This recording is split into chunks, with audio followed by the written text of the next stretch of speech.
Hey everybody, welcome back to Is It Kino / Movies, a podcast about the act of cinema. I am Simian Jimmy, joined today by my close personal friend, Hans. Hello. Hello everybody. You're back talking about another wonderful piece of cinema. We've also got cinema. Eggy Eggman Rodriguez. Oh, I'm feeling like the sun in the sky because I'm an angry nerd and I tell people to kiss my behind. Thank you very much. And the star of the Patriots Day movie, LowRes Wonderbread.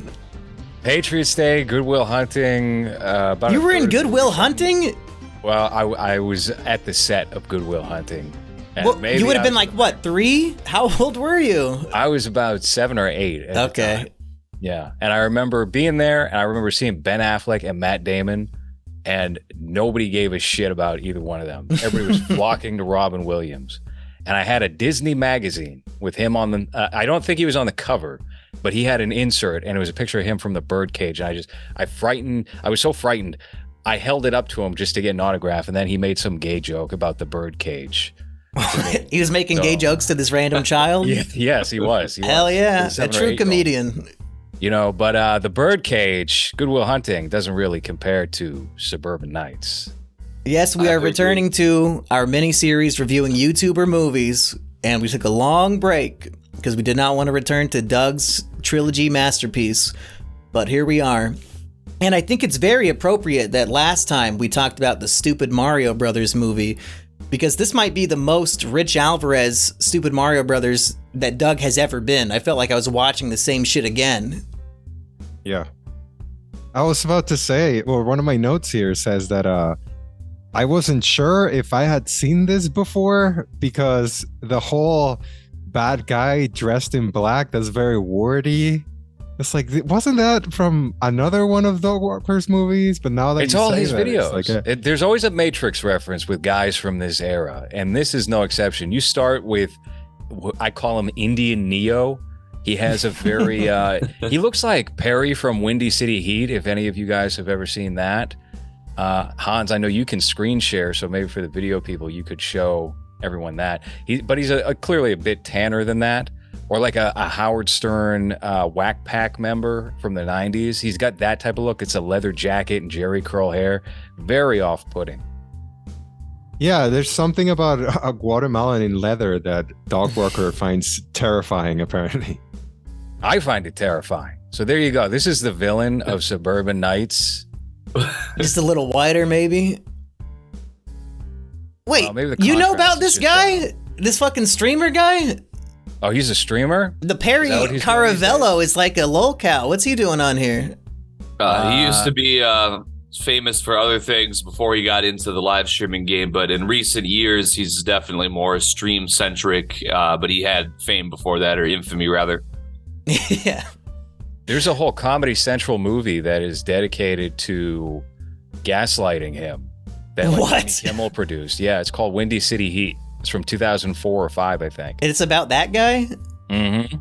What the hell? The whole movie's to gaslight him? What do you mean? Like, it's been 20 years or so since I've seen it, but if I remember right, they gaslight him into thinking he's going to be a big movie star, like a big action star. And so it's obviously a full camera crew and all that, and they indulge his wildest fantasies. Yeah, I think Kino Corner and BG Cumby are both doing that to Eggy right now. They keep saying, just another week and I'll have the script ready for this movie we're making.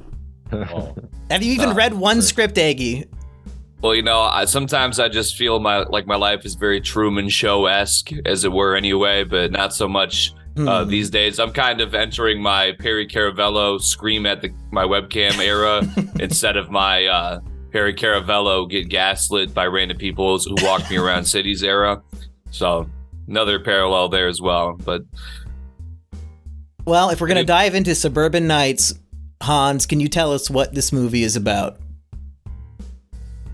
I think it's a movie about Dog Walker and his friends playing dress up in the same neighborhood where he recorded Kikasia, I think.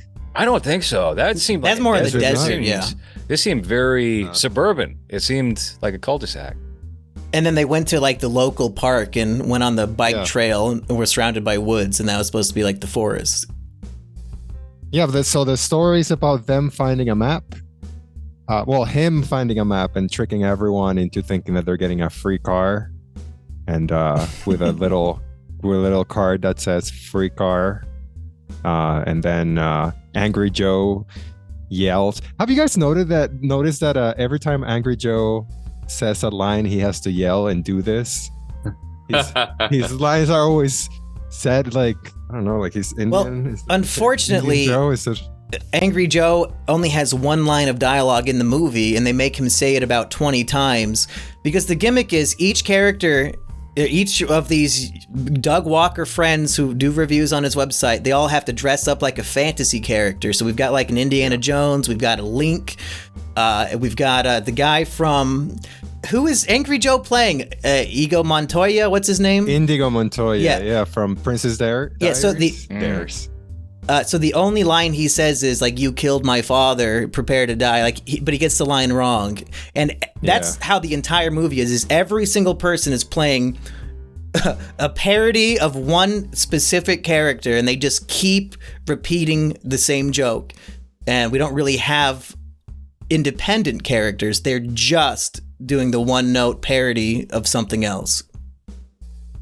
Well, I was going to say, do you think Linkara got upset that Doug was like, "I'm going to be Link. I'm going to be Link in this one"? Well, as soon as you write the part where the skirt rides up and we could see Doug Walker's balls hanging out, maybe he felt better about not getting the role. Yeah, he went all in. I noticed that at the end of the movie. I was like, wait a second, that's his legs. I didn't realize that he went with little skirt, using his pale legs at the mostly because most of the movie is shot with a mid shot, but at the end you can see his full body because of the fighting scenes, if you want to call them that. Mm-hmm. I'll give Doug credit here. I think that this had the most cohesion or planning or maybe even budget of any of his productions to this point in his career anyway. We had an opening credit sequence with a bunch of deviant art illustrations of the entire cast that were clearly like $8 Fiverr commissions that were done just for this movie. Back in 2011. Right. Real heart and soul, not that AI stuff. Somebody really sat down and drew all of the, and the thing about it, I'll give that art the credit that you could tell that who it was supposed to represent, which is difficult when you have a lot of very similarly autistic looking people. They were able to somehow still define each person. But yeah, with all the people in the credits, and then when that opening scene of the free car scene after Angry Joe has his spasm, and it's like the 30 people in the room again, I immediately had flashbacks of a very negative nature to the previous films. I'm like, oh, here we go. Because everybody has to say something. They all need to get their recognition in, that because they're part of the website. It's going to be good for everybody that they get their recognition. But thankfully, it's somehow or another, for me, it picked up from there, and it didn't turn out as bad as I thought it would based on that establishing couple of minutes. Well, I am shocked. Am I hearing that you guys liked this movie better than the original? Absolutely. I think that this was probably, and honestly, I think, Hans, maybe we watched the third one in this series years ago. I think this is the best of the Doug Walker. And that's still saying this is a big piece of shit, of course. This is This is 2 hours or something like that. It's about an hour and 59 minutes too long, but it's still the best thing I've seen Doug Walker produce, maybe ever.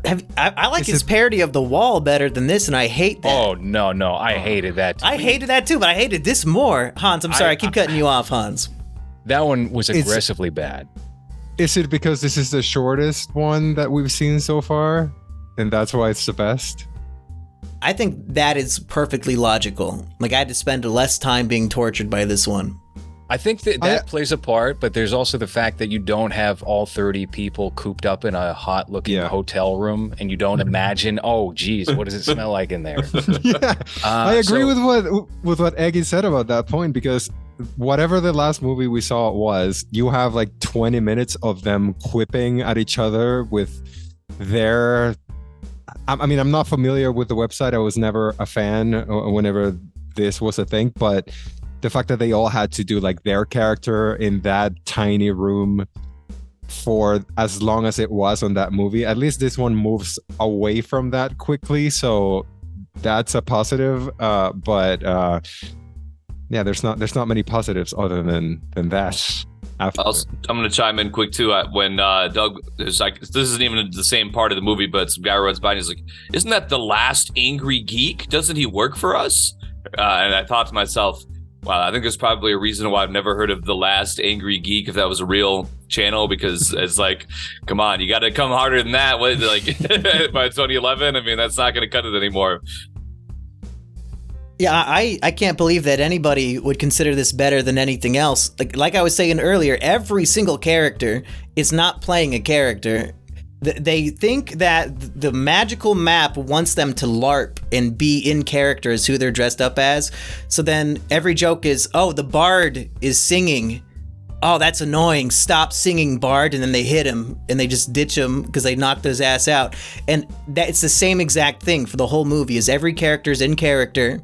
It's annoying, and the other characters are annoyed, times 10 for 2 hours. Like, what are you getting out of this? Well, I'll tell you what this movie has that the other movies don't have is an Indian versus Indian showdown at the very conclusion. Find me that in anything these days. RRR. Yeah. Am I to believe that there's this little Indian boy who I think was in the other movie, and he desperately wants to join the gang, but Doug keeps lying to him and gaslighting him and saying, "Oh no, we're too busy. Oh, I need you to go do this."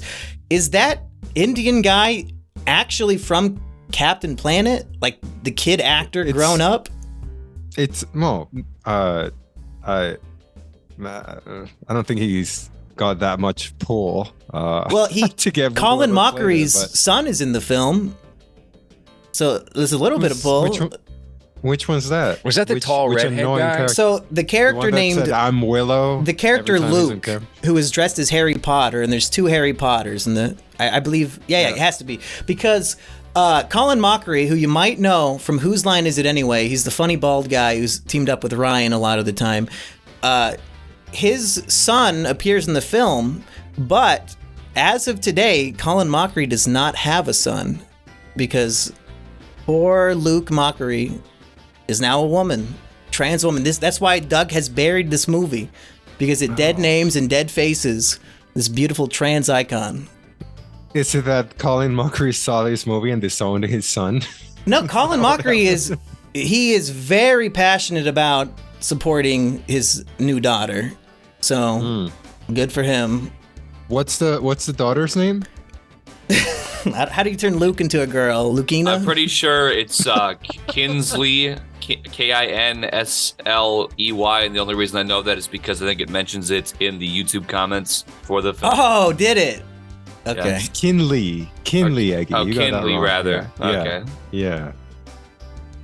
Is it ironic that the future trans person is cosplaying as Harry Potter? Oh. Did Doug predict the future with this film? That's kind of hilarious looking. Oh God! Did you pull up the new version of them? Oh, okay. Yeah, I wouldn't recognize that person from this movie. I guess. I get no. Really? I can see it in their face. It's still the same. Yeah. Yeah. Yeah. Maybe not here. Yeah, that looks like a woman. I'd believe that. Yeah, that's that one with the blue background. I mean, that looks like the woman who works at the DMV. Yeah, click on the one, with Colin staring at his kid. That's a weird. That's a weird image. Okay, yeah. So this person was in the movie. Did they give a good performance, Eggy? I thought so. I think I'm going to be honest with this film. I don't know if there was anybody who was really terrible to me, to where it was just so off-putting that, and it could have had to do with the writing also. I think just because to similarly say how, in the previous film, they're all clipping with their little lines or whatever, for them to be placed into this fantasy role, and even though they are all so one note, it's like as long as that note isn't terribly off-putting, I can just tolerate them making the same joke again and again. More so than them trying to be extra quirky and unique and come up with all their lol so random 2010 jokes of the time. So I'm gonna say Luke, Kinley, Potter. You know what? Very affirming to me. Yeah, I mean, I understand why you would find that annoying, Mumkey, but Did you not get annoyed by Angry Joe saying the same line 10 times in the movie? I'm annoyed by Angry Joe's existence in general. So him saying whatever line is not it doesn't change that. But I think them playing a character is less annoying than them playing themselves. If it was like whatever their personality that they play online, I feel like it's worse than the character that they were playing in this. So somehow them LARPing as a fantasy character here was not as annoying as what I would imagine they would say, especially because I'm not familiar with any of them. But I know that they will try to get in like their I'm this guy, you know, like they did on the other movies where I was just like, I have no idea who any of these people are, and I'm sure there's a lot of inside jokes that I'm not getting because I'm not familiar with them. So here, at least I know who the characters are, and it's like, okay, it sucks, but it doesn't suck as much as, you know, letting Angry Joe be Angry Joe instead of Indigo Montoya, I guess. Well, we're ping-ponging between them, talking about them playing the characters or playing themselves. I thought they were all playing Doug Walker. Everybody has Doug Walker's cadence. I had the realization when watching this, like, Doug must be effective at communicating with the actors to all have them reiterating his manner of delivery for every single take. It all sounds like they're doing bad impressions of Doug. Everybody sounds and talks like Doug. So he must be either very inspirational to all those people during this time and they want to be like Doug, or he is giving effective bad direction of, hey, be more like me, talk like this Tiny Toons character that I always sound like. So I just heard his voice every single time anyone opened their mouths. And I will say, you know, maybe my tolerance has gone up in terms of anticipation of what to expect from all of these people, but one particular actor got under my skin, and it was the guy in the elephant costume who had the toys, and he kept reiterating the "say hello to my little friends" line from Scarface, but with the toys in his hand. I really found him so unpalatable. Who is your least favorite character, Eggy? There's a good case to be made for the one that LowRes just mentioned. He definitely, I guess I didn't understand like what this rock biter was, so every time I saw him he looked plagued. He looked like he had lesions and boils. And that's from Neverending Story. Oh, okay.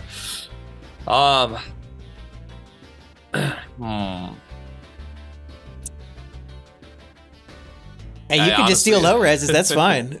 Yeah, or I will say, I think probably towards the end, the Angry Joe thing got a little bit much, but it's all I can think about is how many times they made him say the same line. I've never even seen Princess whatever the fuck, Diaries, Bride, what fucking movie is this? Princess Bride, yeah. Does he say the line that many times in the movie? Just once. Why did they do this? I think he does repeat it throughout I mean, look, I've never seen the movie before, but I think he does repeat it frequently in the movie. I think it's the famous line, but I mean, I haven't seen the movie in like 20 Doesn't years. But I think it's like introduce himself that way to everybody in the movie? Maybe I'm wrong here. Please, YouTube commenters, correct me. I think you're thinking of an SNL sketch or something like that, where they do the same thing that Doc Walker did. I think I'm thinking about Mad TV. You're right. Yeah. The most annoying one to me was the British short hair. You know, the one that had that British haircut. That ends up turning into like the annoying dark one, and then he comes back or whatever. The one that was jealous of the tranny. That one was. I mean, at the time he was cis, so it's okay to say. Right. Yeah. That one. God, like the fact that they had an entire story arc for that character. It's kind of like fucking. I mean, dog walker sensitivities have never been great, but Jesus fuck, the most annoying character is the one that goes from that to annoying the the bad guys, and then we're gonna rescue him, and now he's back with us. It's just that was the word one for me. I enjoyed how Lindsay Ellis did the African language. I don't know if you guys noticed that when she did the clicks. She was doing her elf voice, but at some point she was like Ubuntu Ubuntu. I was like, whoa, all right, Lindsay.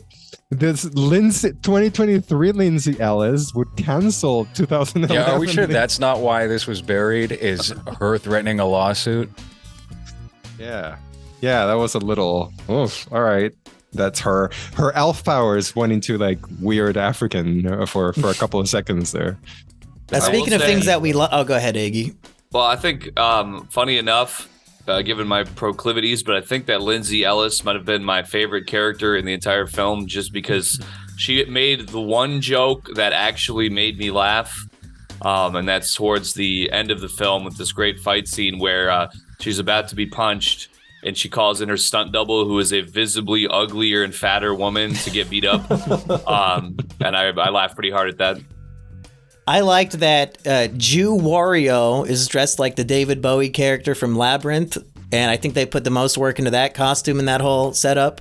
But when he walks in, like every woman in the room is swooning and like getting on their knees to suck his dick. And given what we know about Jew Wario now, I appreciate that even more. Wait, what do we know about Jew Wario? What happened? I mean, evidently he like raped somebody and then killed himself. Oh. Yeah, so I'm glad that all the women were swooning for him in the film. Jesus, I didn't know that. Yeah, that dude's Isn't there dead. a scene where he's like, touch my balls or something? Yeah. The Harry Potter guys, like, I hope you're talking about that ball. Yeah. Yeah, okay. It was great. This movie really is ahead of its time. That, Luke. I mean, I don't know if he actually raped somebody. I think that's the rumor, but I wasn't there. Well, we know rape is shorthand for like maybe you hug a girl and she gets weirded out. Yeah, he like sent her a creepy DM. Yeah. You might have accidentally hugged a Palestinian woman, and we know they got a little issue going on, so it's kind of like, oh, that's a yikes. So I how think we did might he be do able it? to unveil more secrets of the future in this movie if we look hard enough. We just won't know what to look for until it happens. How did he do it? Did he do like a choke jerk and then couldn't come back from choke jerking? Is that what happened? Or Oh no, I think it was straight up suicide. oh, Yeah, I don't think it was an accident. So well, It looks like he put a shotgun in his mouth and did the thing. Wow, that's fucking oh, just like damn. just like the real David Bowie, isn't that like? I look at the monitor, and as Eggy's reading that, me and Hans have a huge shit-eating grin as we listen to it. Yeah. In April goddamn, 2018, dog. a Reddit user that apparently doesn't have any further identification revealed that Jew Wario had S8'd her in her sleep after making several attempts to convince him to leave her alone. But the alleged legitimacy of this post was confirmed by former producer Jesu Otaku and former guy with the glasses forum administrator. Okay. So there's two people so far in this movie who don't exist anymore: Jew Wario and Luke Mockery. Is anybody else dead from this film? Are they all still kicking? Well, Lindsay went offline after doing a heckin' cancel-reno on herself for whatever that was. I don't follow it enough. I just laughed when she told Movie Bob to take the picture down for. Yes, that was her greatest moment. I wish I'd known about this movie before, so that I could just tweeted a little clip of her doing African voice. That would have been great. Yeah. There's also somebody dressed up like Princess Mononoke, so they're kind of in a Native American costume. I was going to say, voice. this movie does have a James Rolfe, the coveted James Rolfe cameo. Even if it's an audio cameo, he just plays a light bulb. He's like an ancient light bulb. Yeah, they couldn't get him to show up on set. And you would have to imagine Doug paid for everybody's plane tickets. But James wouldn't even do Godzilla vs. Kong. And that's a real movie that he would have been paid well for. Of course, he's not going to do this. Oh, my Lord. Wait, James could have been in Godzilla vs. Kong and he said no? Adam Wingard wanted him for a movie called VHS 2 originally, and it was like a short segment where a guy has a haunted eyeball or something and wants to cut it out, and it's all found footage. It's actually a pretty cool short, and James being in that movie would have been cool. He said no because he was working on the Angry Video Game Nerd movie. Godzilla vs. Kong comes up, and he's like, hey, I got this Warner Brothers movie. Do you want to play a character in this? And James says, I'm really busy. No, thank you. You got to take care of my family. I have to take care of my daughter. Yeah. Today he uploaded a 40-minute Let's Play of Super Mario World. So this is what he's too busy doing to cameo in a fucking film. Yep. Okay. Well, Eggy, if anybody ever offers you a role in a movie, I imagine you'll take it. You know, if BG Cumby or Kino Corner ever came calling. Well, actually, you know, it's funny, even though that those were the gentlemen who approached me most originally about being in a film, I think the most recent offer that I had proposed to me was from a LowRes Wonder Bread to be in the New York area about a week or two ago, but I was not up there because I'm just working, and I'm working, and then I'm working some more. But I imagine he was doing reshoots on Mass State Lottery and you needed to play Hans. Year 5. Hey, I'm sure nobody would notice. Just leave some of the original shots in there. It's going to add more pull. They got to pay closer attention to what's going on. Oh, I'll be pulling something as I watch it for sure. No, I wanted to get the one and only Eggman here in Omega Fish Corp. So we'll see. We'll see what the future holds. But Eggy, he's a young up-and-coming star. If it ain't in Omega Fish Corp, I'm sure it'll be in something. I'm trying, you know, sold out a stand-up show just like 3 or 4 short weeks ago, which had nothing to do with me. But you know, I had a guy come through last night. I was streaming, and he threw me another 30 piece. It was like, it's a tip for how good that show was that I went to that you did. And I was like, okay, so maybe I got something to offer the world. I'm a young, just rapscallion. You know, I'm a real latchkey kid in my 40s, and it's time to show the world what I'm all about. Are they planning on uploading that that stand-up anytime soon? Well, I think it was last week I was intoxicated, and I sent the Mr. Hayden a voice memo. I was like, yeah, man, we're trying to see that stand-up, though, so just let me know when you get that up, because we're trying to see it. And which is true. I've still had people asking to see it. So I've been asking. You know, I don't want to put too much anticipation behind it because it was still my first ever stand-up performance. I'm sure it's probably plenty scrutinizable, but yeah, I hope they do get that up. So even if it's paywalled, I'll do a live reaction to it on a stream or something so that it's you know, fair use or whatever, and they can. Yeah, I'll just do my part. Are they going to sue you for watching your own clip? Well, shit, is there anything else about this damn movie? I feel like we've hit every single possible talking point. Well, I'll tell you what, I got something in here I found kind of offensive is they decided about an hour and a half into the movie to take a jab at Jeff Dunham as if Doug and his friends have any like comedic authority to be able to do that when they have a cat guy that just shows up. It's a cat puppet. Yeah. And somebody says he's funnier than Jeff Dunham. You have to give him that. Well, to be fair, Jeff Dunham's not funny. The puppets are funny. Jeff Dunham is just the straight man, so they got a good point. You're right. I stand corrected. It's totally valid. What's the name of the old man? Walter? Like Walter and the terrorist? Those guys are hilarious. The Joe Biden character? Yeah. Yes. I was wondering, so remember when we talked about Not Cool? And there was a character that was like the gay best friend that I don't think was gay in the movie, but they were all gay, but they like weren't very gay. They wore long hair. Was he playing the witch in this movie? Because when I first saw that witch that was supposed to be like a good witch and then ended up being a bad witch, I was like, hey, is that the gay guy from Not Cool? I think that was a woman. Yeah, if it wasn't, Wow. I'm surprised because I was also under the impression that it was a woman, and did a good job acting. I think I felt like the performance was passionate. You know, I just when thought, I was watching YouTuber, right? when I was watching it when they were out in the woods and they were dealing with the witch, I thought to myself, You know, Hans is probably like a big fan of this because you love Evil Dead and Sam Raimi, and they straight up cribbed a lot of Evil Dead tree POV shots in the last quarter of the movie or so. So I would have to imagine you had a better time with this one.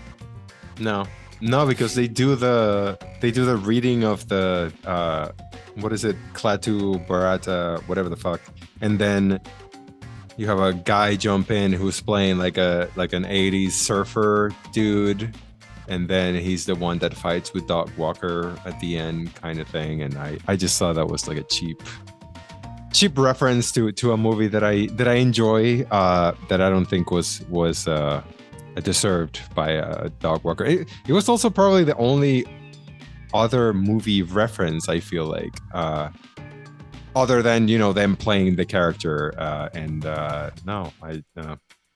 Well, did you at least, because I appreciated the fact they were out in the woods. I actually do feel like that made it feel less stuffy. Like, all right, it's open range here. It doesn't feel as claustrophobic as the last effective Doug Walker atmosphere that was in Kick-Assia. Did you at least enjoy that? No, because you couldn't see it.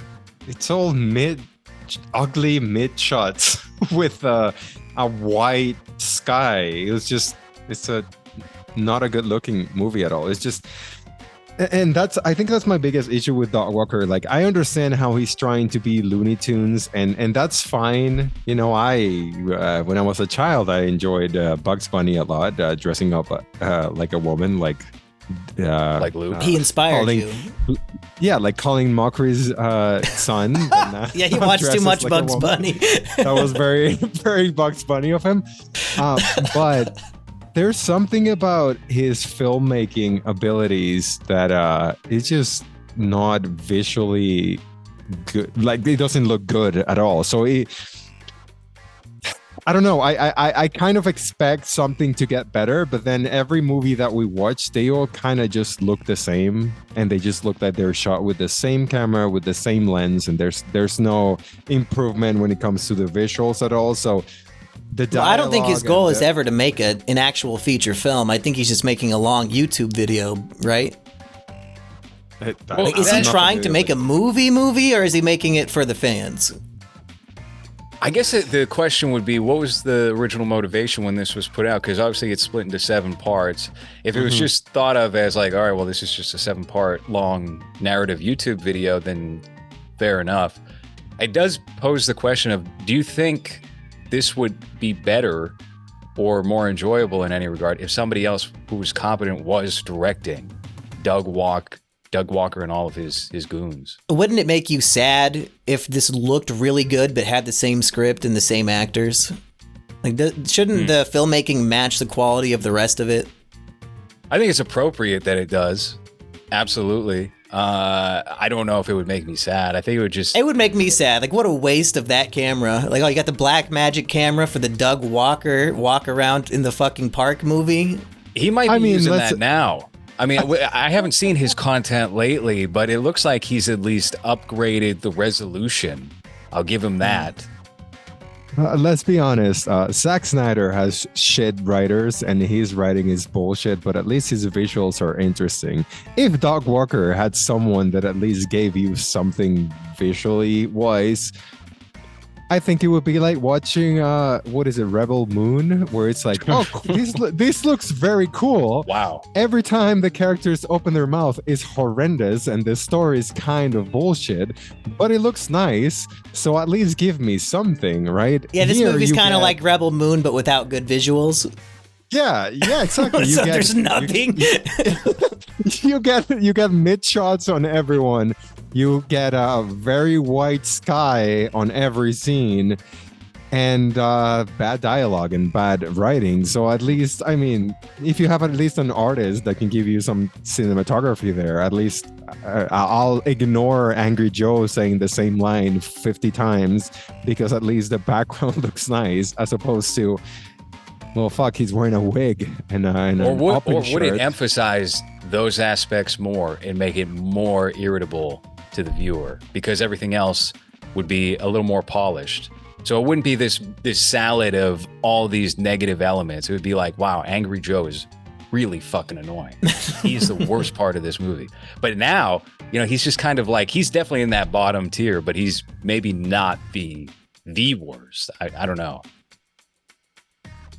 I just think give me something to. If you're gonna make me sit for 2 hours, can I have something that I can enjoy here as opposed to horrible line reading, horrible script, Would it improve and then it also if looks like shit? James Rolfe directed this? Has he proven that he has a good eye for cinema? Fuck no. No, of course not. He's not much of a cinematographer. Angry Video Game Nerd, the movie, and the Oblivious and the short film where he unveils his bad receding hairline. Still, hell of a lot better looking than this movie. I think that Oblivious, I don't know how to pronounce the name. That short that he did about that game that doesn't exist or whatever, that arcade machine doesn't exist, looks better than anything he's done. So whoever he had working on that should work on every other video, I guess, because at least it looks interesting, even though it doesn't really give you anything in that half hour that episode lasts. But at least it's interesting to look at. Here, I just feel like you just get the same. It's just, hey, mid shots for everyone, and then when there's 30 people on screen, then you get like a little bit of a wide shot of everyone because you kind of have to. But otherwise, it's just like the same cut from one mid to another mid, or to a close up into horrible looking people. So it's just, it's just ugly in any type of way that you can look at this. So I feel like, yeah, if you're able to at least give me a little bit of artistry when it comes to the cinematography, I might be more interested in paying attention as opposed to, I'm drifting away and staring at fucking mosquitoes in my wall because this kind of sucks and it's ugly and I'm not missing anything, No, that's a very good point. I think cinematography and good editing will also elevate the performances. So, I mean, look, these are all bad performances, every last one of them. There's probably no redeeming them, even if you had like Scorsese behind the camera. But if Doug Walker is acting like Doug Walker, there's no fixing that. It would be more palatable to sit through. So I don't know. I would be interested to see that, just as an experiment, to give him an experienced cinematographer and see how that goes. See what the result of that is. Now, LowRes, let me present this to you. Would you like to? No, this is not me vying for a job at Channel Awesome right now. Let's download the script to Suburban Nights and let's shoot. Yeah, let's remake it. We could do better.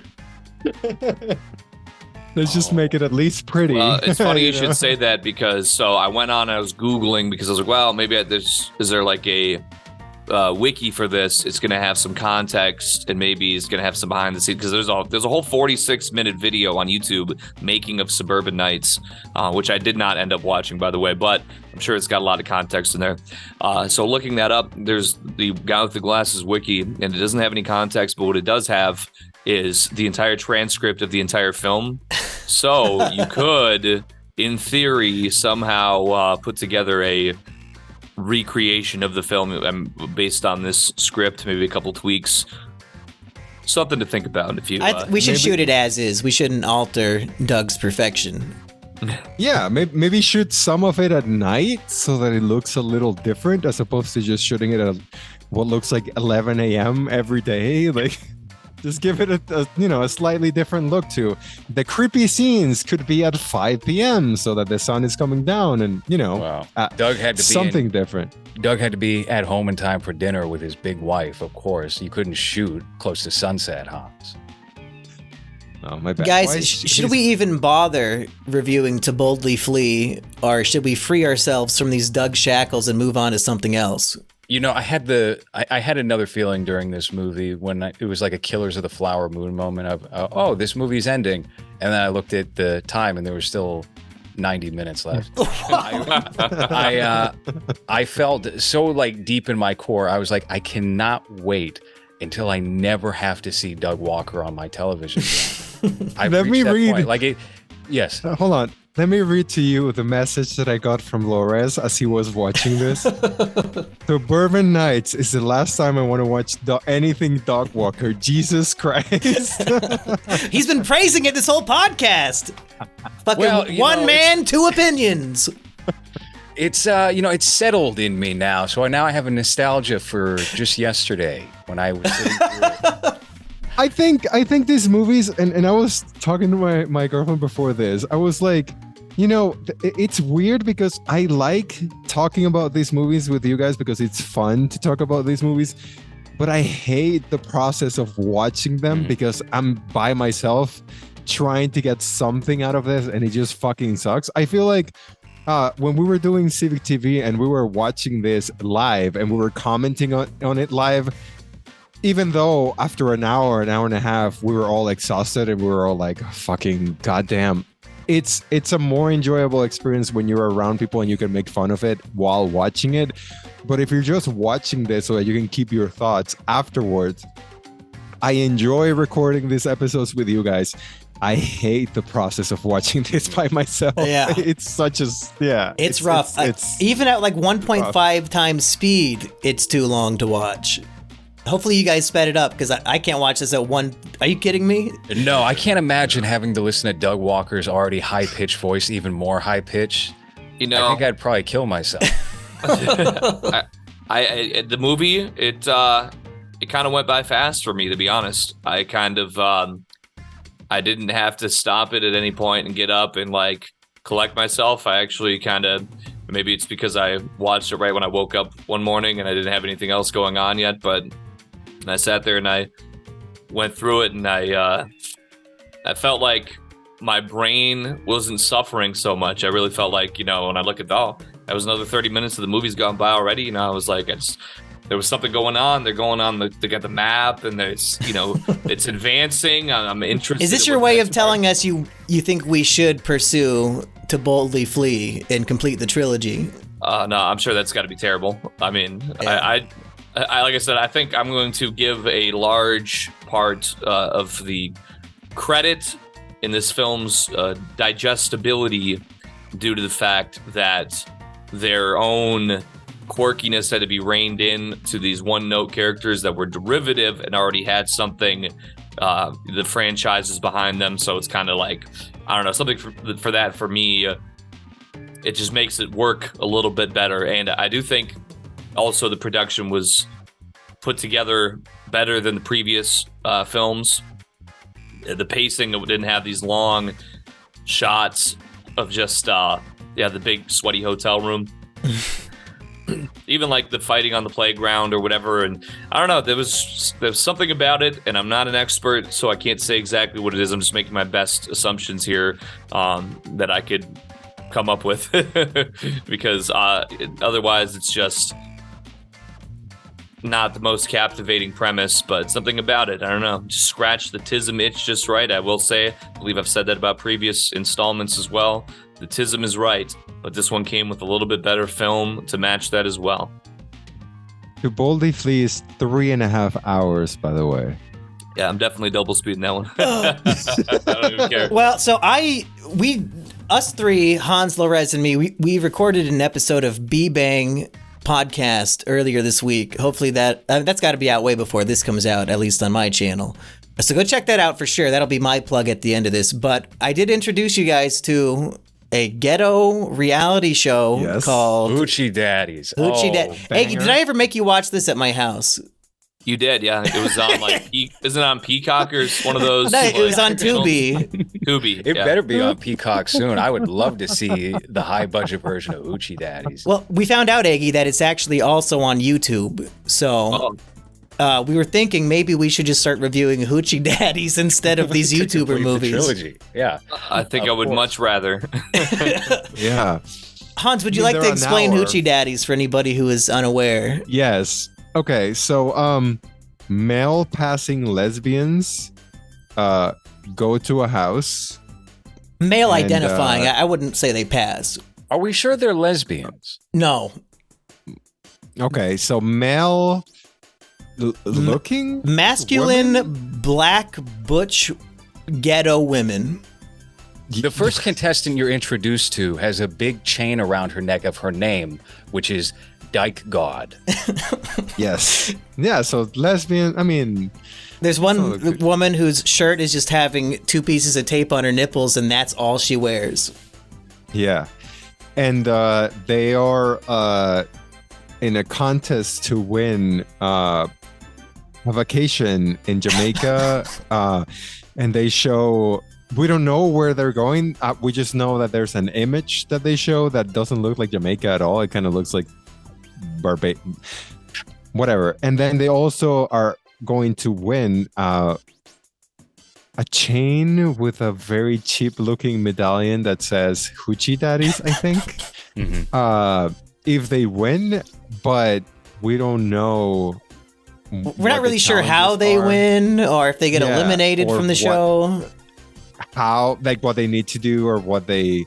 There's not much of a goal. There's nothing. There's not like, it's not like The Bachelor where you have to, make someone fall in love with you, or a real world where you have to, I don't know, work at a smoothie place and then, but I've never seen Real World, but it's very, from what I've seen, I know that LowRes watched the first episode and I think he texted me saying that there's a fight or something at the end of it. Well, of course. I mean, it wouldn't be Hoochie Daddies without a fight. I'll tell you what, it was a little long. I would have cut it down to like 22-minute episodes to get the best of.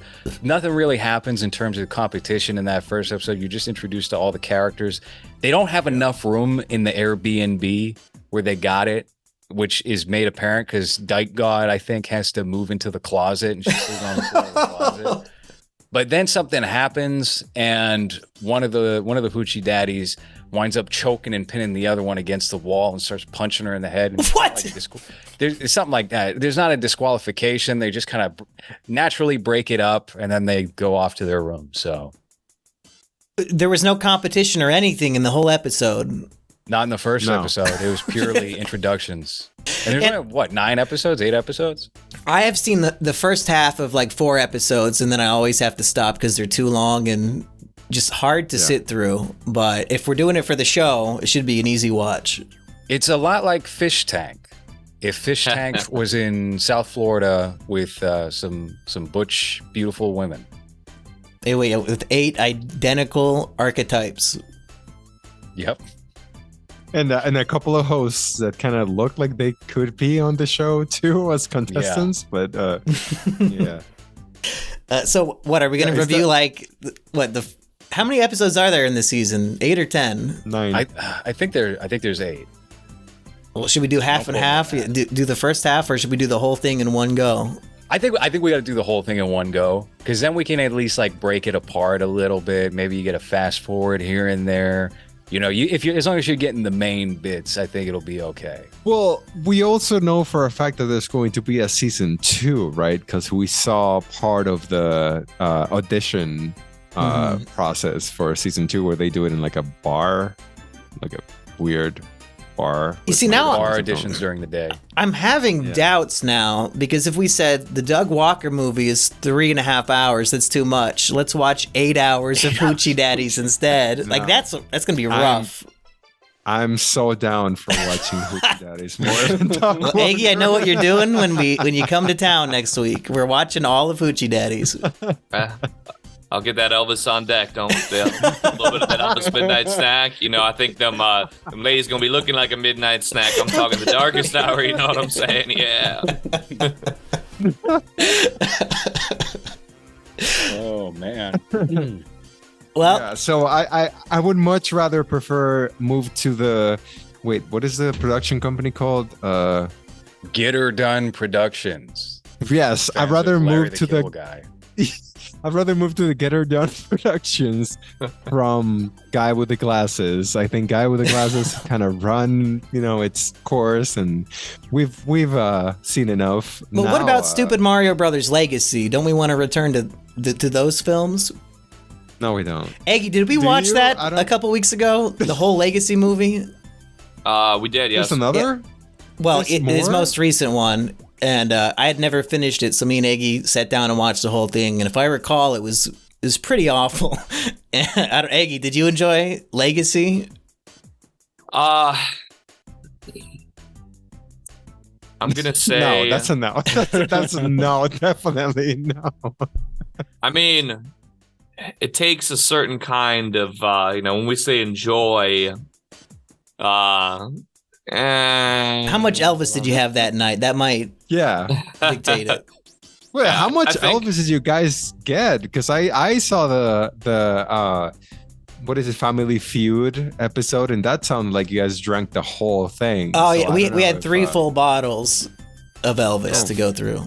But that's because there was it sounds like I'm some kind of crazy person that would normally drink 3 entire bottles of liquor because that's just totally crazy. But they had 3 different flavors. They had regular, rye, and then also the flavored special peanut butter banana bacon. Ooh, So that is very Elvis. They were genuinely some of the best shots of liquor I've ever had. Like, I'll do a shot of Jack Daniels, and it's like, that's, kind of burns, it's kind of nasty. But I was doing full shots of Elvis. It was fucking watery smooth going down. It's my Hans, recommendation. You brought peanut butter whiskey, right? For one of the shoots we did? No? Am I No, imagining brought. that? Yeah, you are. I brought Costa Rican guaro, which is awful to get down, but you guys were like, yeah, this is putting me to sleep. You said, you were like, can I have a shot of this? Because it's just putting me to sleep because it was just warm, fucking 90% alcohol. That was great after Yeah. being out in 20-degree weather, shooting all night and getting rained on and snowed on. That was awesome. Yeah, there was no peanut butter flavor or anything flavored. Maybe It I was imagine just, that was my imagination running wild. yeah, we're just like rubbing alcohol that you were taking shots off at 2 a.m. Yeah. whatever gets the job done. Yeah, Whatever gets you I through might have Hoochie been- Daddies. Yeah, I might have been a little intoxicated that might have impaired my enjoyment in a positive way for that film. I think you got to be a real hashtag Alvarez head going in to be able to enjoy it. Otherwise, I think it's probably gonna. I've been watching him since I was 14, and I could not stand that movie. You know, I think I that's the enjoyed thing with- the Super Mario Brothers movie probably the most out of these like backyard flicks that we've been watching. But I would vote to finish the Doug Walker trilogy before going back to the Stupid Mario Brothers. Yeah, I was mostly kidding. We definitely should not review that film. Well, I think what was our critique as we're watching it? It's so absolutely convoluted at that point. There's like so much different stuff going on of like talking about all kinds of completely incoherent lore building for this world. When it started off like, the original massive success was let's wear this costume and hop over to the mailbox with a funny voice. And then it's like 5,000 years ago in the alternate universe of blah, blah, blah. And there's all this shit for like so long and completely just so convoluted. I think that was a part of the reason why that particular legacy movie was so atrocious and unviewable. But Well, yeah, the other problem is there's no music videos like in the original. Like it's just a series of scenes of 2 people talking to each other and lore dumping at each other, and then go on to the next one. There's no sense of camaraderie with like, oh, we got 10 people in costumes hanging out. It's always just Rich only has 3 friends left, and he's gonna have a one-on-one scene with each of them, and it's gonna be 2 hours long. I don't think there's even a lightsaber fight. His wife left him already. And for No, one of his I think friends, she's so one of the all few women them. in the movie. But I think I might be a little bit spent tonight, guys. Do you have anything else you guys want to talk about? Yeah, I think we should move on to Hoochie Daddies. I think this is a new good idea. well of content that we have not It's our explored DEI yet. approach to Is It Kino? Yeah. It's a well of content that we have not dived into. That it seems like it would be a lot more fun if you're intoxicated while watching it. So I might have to do that while watching the 1 hour, 8 episodes of season 1, and then an hour 10 minutes audition episodes that they put out for season 2. Well, we already reviewed but, that on B-Bang. I think we spent about 40 minutes just watching their videos on the we did. podcast. Yeah, but I would rather do Hoochie Daddies than Rich Alvarez or Dog Walker, because that. I think I agree. And hopefully the YouTube upload has subtitles, because I know Tubi does. And without subtitles, I don't know. It's almost like these hoochie daddies are speaking a different language, and they might actually be, as far as I know. They're doing some Lindsay Ellis clicks, if you know what I'm saying. Yeah. There's a lot of clicking there. There's a lot of Eggy doing African voice on Family Feud. Hey, that's Steve Harvey voice. That's not African voice. I don't think he's spent one day in Africa. My bad. The closest I get is my reggaeton voice, which is completely different, you know.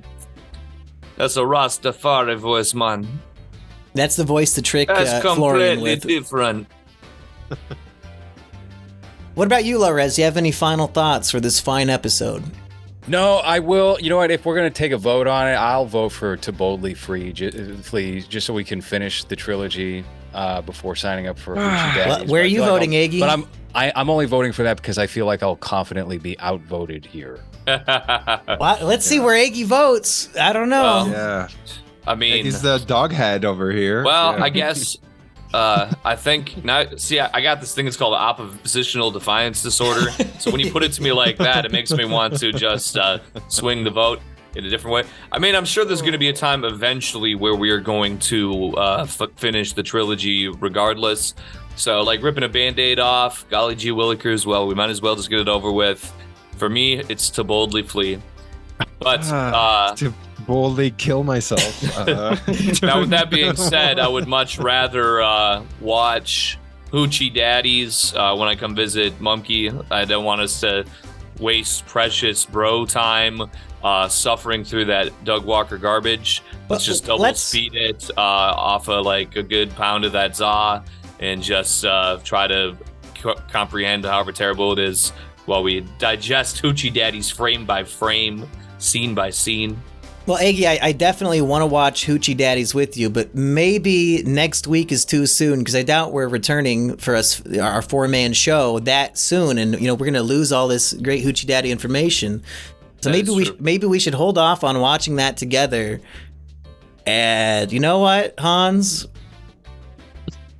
I might have to also just throw the vote on To Boldly Flee so we can get it over with. What have I done? God, I hate all of you so much. I gotta see how this ends because there's so much continuity between the first two films. I have to know where these story arcs end. Yeah. All right. Well, It's almost over. Hey, we committed at the very beginning. We made a pact, a blood oath that we were going to do this. Didn't we already see LowRes? Remind me, when we were doing Civic TV, which was the Dog Walker movie that we watched that we were all exhausted like an hour and a half in? We did 2 Doug Walker shows, and one was definitely Kick-Assia. The other, I don't think it was To Boldly Flee. I think we watched his game show and we watched The Wall back to back. The Wall's a classic. I think it was the Kick-Assia episode where we're halfway in, we were all just kind of just staring at the screen with nothing to say just because we're all exhausted as to what was happening. So, I'm not going to pretend that I'm looking forward to watching a 3.5 hour fucking Dog Walker movie, but I like these episodes enough where I'll sacrifice myself, and let's just not say next week though. Can you give me 2 weeks? I was thinking like March or April. Not rush at all. I was thinking like 3 months. Oh, okay. Yeah. Okay. All right. Because fuck, I watched this after work today, and I'm already exhausted from working 8 hours, and then it's just like, oh, cool. Now I have to listen to this 30-year-old Bugs Bunny man trying to be Bugs Bunny with no charisma. That's just fucking and now it's 3.5 hours. Yeah, so I'll put myself through it just so that I can record another one of these with you guys. But it's more of a me enjoying recording with you guys than actually enjoying Dog Walker, because I kind of hope he stops putting anything out. Stops breathing. Very soon. Yeah. Well, Hans, there's 12 years more of content from Doug Walker from just this movie. So, stay tuned. So, I guess stay tuned for our To Boldly Flee episode. Can't wait. It's going to make you want to boldly flee off the top floor of a skyscraper if you ever have to watch it. Eggy, you want to plug your Rumble? Rumble.com/C/Eggy White. Go check it out. I've somehow been going live like each week for the last, I don't know, pretty while. When I haven't really been inclined to, I don't know if I really have a reason to, but hey, you know what, it's fun to do, so I keep on doing it. So go check it out. Also, YouTube at Big Yoker. That's where I'll be tonight because we did Rumble last night. So I'm going to give the non-Rumblers a little something to chew on. A little bit less than what I did last night, but still, you know, keeping them in the loop. And if you want to hear more of me, go check out the B-Bang episode. Now, I don't know if they're going to actually call it Chicos Negros, but we did agree that's what it would be called. I have to look at Spotify's terms and regulations just to make sure. I mean, that's literally the Spanish translation of black boys. Just do a 3 for the Negros. That's fine. Is Negros a bad word in Spanish? Like it's not like you added an I to Negros. It's not like you said Negros. No, it's not. It's not. No, we said Negros. It's fine. Negro. Yeah, exactly. No, we don't. But I don't know your sensibilities when you're a white person in the States. That's not. I mean, we have a neighbor here that we called Negro for like 30 years, and he's fine with it. So it's not really. I mean, it's just Spanish. Like on a crayon for like a black crayon, it says Negro on there. It's a color, yeah. So it's not a racial slur unless you. I don't think so. Say it with inflection, I guess. Patreon.com/LowRes. We have a tier now where you can torture us and make us watch whatever movie you want. Yes, actually, someone could pay to have us watch this movie again and cover the show. Yeah. Or any of Doug Walker's movies. We have $100 tier, so you got to be a high roller to get that. You get one movie per month. So if you're like some billionaire out there, you could just bankroll Hans has to watch Nostalgia Critic every week for the rest of his life. Yeah. Do it. Yeah, that was a blind spot in assembling this new tier. Someone could literally just buy our show and control our show. But yes, you can do that. That'd be good. Eggy, you gonna take him up on that? I gotta, I'm donating to like 12 different YouTubers monthly right now. I think I need to really actually go through and like reevaluate my finances because I don't know. How much are you giving Doug Walker? $0. But I did give a re-upload of his movie from 13 years ago an upvote. So I think really, and also took part in this podcast. I think as an artist, me and Doug Walker were both artists. I think he could appreciate that I took time out of my day to observe his work and really think about it and then speak my mind about it. So that's worth more than any dollar could buy, really. And I've got to go pee, Hans. So if you have anything else. Is it kino? Is this movie actually kino, guys? Go to the comments, subscribe and like, and let us know what you think. Recording stopped. Perfect.